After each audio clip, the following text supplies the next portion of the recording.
Greetings everybody. Here we have the Marvel Select Thanos figure along with Lady Death accessory, and this figure is massive. I mean, just the Lady Death accessory is probably over 7 inches. I compared it to my Black Flash and my Commie, I'm still probably saying that right, and that is 9 inches, and it is the Thanos is just a little bit smaller, so that gives you a scale of just how big this is. Beautiful figure, loads of articulation. You've got articulation there, and got articulation there. So just 3 points there, swivel there. So 4 points in just the arm. It does not have a ball jointed head, just left and right, and not much at that. I'll come back to that later. You would think it does have a waist joint, but it doesn't suffer really for that in my opinion though. Legs, ball joint on both, knee articulation, and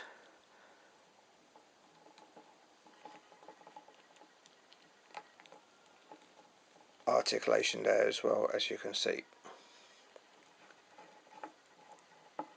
No, you can't swivel at the shins though.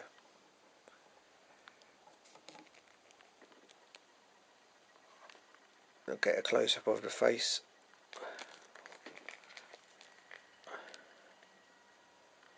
And that looks great.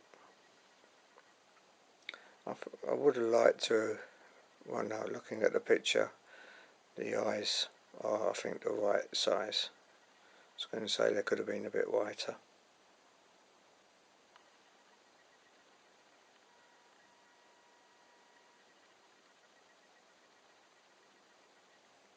The colouring on this is beautiful, especially the shading and stuff. You can see there the way they use the washouts. It's absolutely beautiful, especially up here. The washout method is done to a T.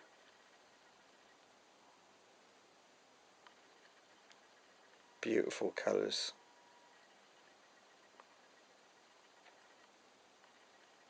Back of his head.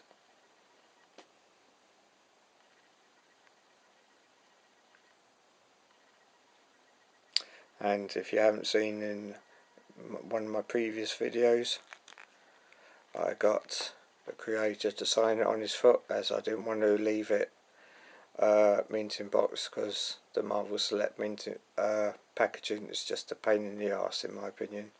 It will get damaged very easily and just takes up too much room.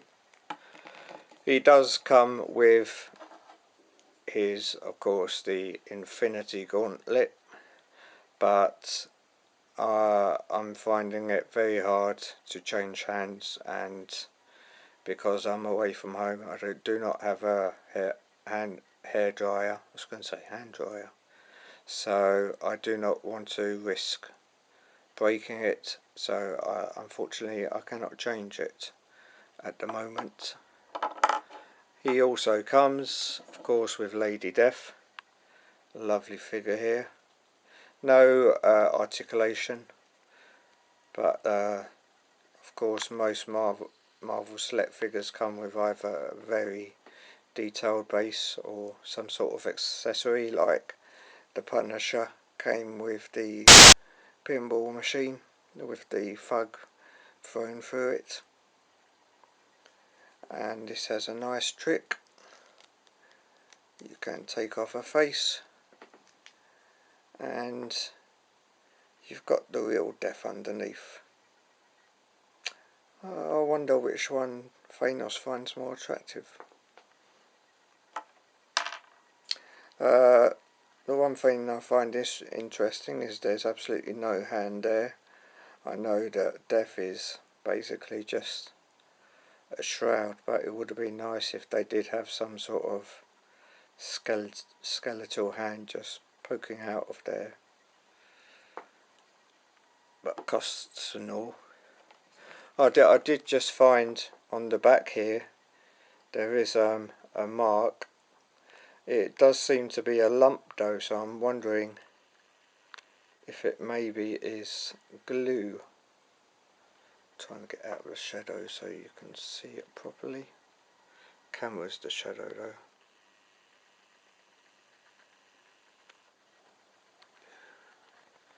Now it's out of focus.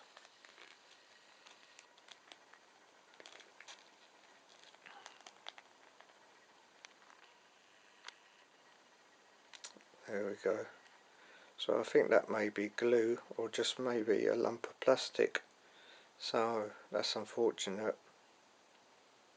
I don't think it's anything to do with the twisties, which as usual were a nightmare. But as to my one nitpick with this, it is, it's gonna fall, that the head does not go backwards far enough. Actually it was on a ball joint, my mistake, but you wouldn't think so because the head basically just swivels. And here is the packaging. I threw away the massive clamshell because I actually packaged it at the Comic Con. It was just a pain in the arse to carry around. Nice side art there, and on the back there's Thanos, Jim Starlin's signature. And that's the problem, you cannot get this image because you cannot get him to crouch and have his head that way because it's too far back, which is a shame. So I really would have liked that. The read up here, I'll just back that and let you freeze frame if you want to read it. But this is definitely a figure that I recommend. I was in two minds whether to keep it in packaging and just let Mr. Starlin sign it on the back, but I figured, well, he's got big enough feet, why can't he just sign it on the bottom? And he was saying how him and his 4-year-old niece, when it first came out, his niece used to play deaf and he was Thanos, which I found quite amusing. Anyway, I hope you enjoyed that review. If you want to leave comments in, if you have this figure, want to get it, or you don't like it, whatever you want to say, please do below. And a massive shout out to either Red Hot Comics for supplying me this figure. If you're interested in them, I'll put them in the location that I shot this, seeing as the location that I'm in now is of no particular interest. And I hope you enjoyed that. Take care, bye.